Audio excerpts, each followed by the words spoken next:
కూడా 2 మాటలు చెప్తాను.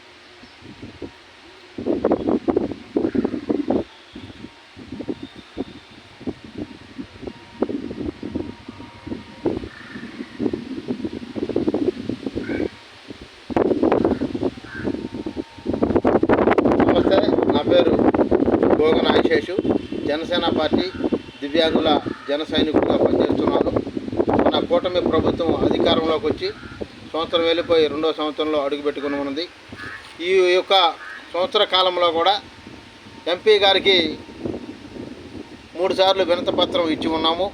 బాపట్ల ఎంపీ తేనెటి కృష్ణప్రసాద్ గారికి దివ్యాంగుల యొక్క ఉపకరణాలు అందించమని, దివ్యాంగులకి 10 సెంట్లు స్థలంలో కమ్యూనిటీ భవనం కట్టించమని చెప్పి వినతిపత్రం ఇచ్చి ఉన్నాం.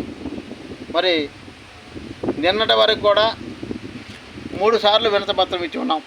గతంలో ఇస్తే చూద్దామని చెప్పి ఆయన తెలియజేసి ఉన్నాడు. మరి 2వసారి ఇస్తే దివ్యాంగుల కార్పొరేషన్కి రాస్తానని చెప్పి ఉన్నాడు.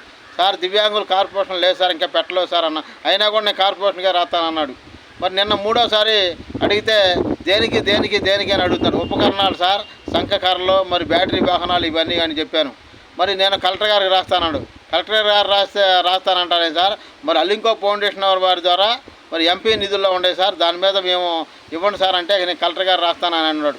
అంటే ఈ రకంగా దివ్యాంగులకి ఉపకరణాలు కావాలి అని అడిగితే ఇన్ని రకాలుగా ఎంపీ గారు తెలియజేసి ఉన్నాడు.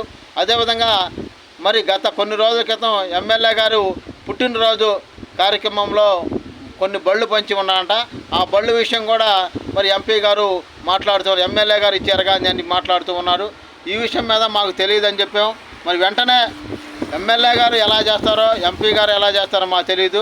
ఎమ్మెల్యే గారు అయితే బాపట్ల నియోజకవర్గ పరిధిలో దివ్యాంగులందరూ కూడా ఉపకరణాలు అందించాలి. త్వరలో శంఖకర్రలు, బ్యాటరీ వాహనాలు, మరి వీల్ చైర్స్ అవన్నీ కూడా చెవిటి మొగ మిషన్లు కూడా అందించాలి ఎమ్మెల్యే గారు. ఎంపీ గారు అయితే జిల్లా స్థాయిలో మరి దివ్యాంగులకి మరి ఉపకరణాలు అందించాలని చెప్పి కూడా మరి ఆయనకి వీళ్ళిద్దరూ కూడా తెలియజేస్తున్నాం.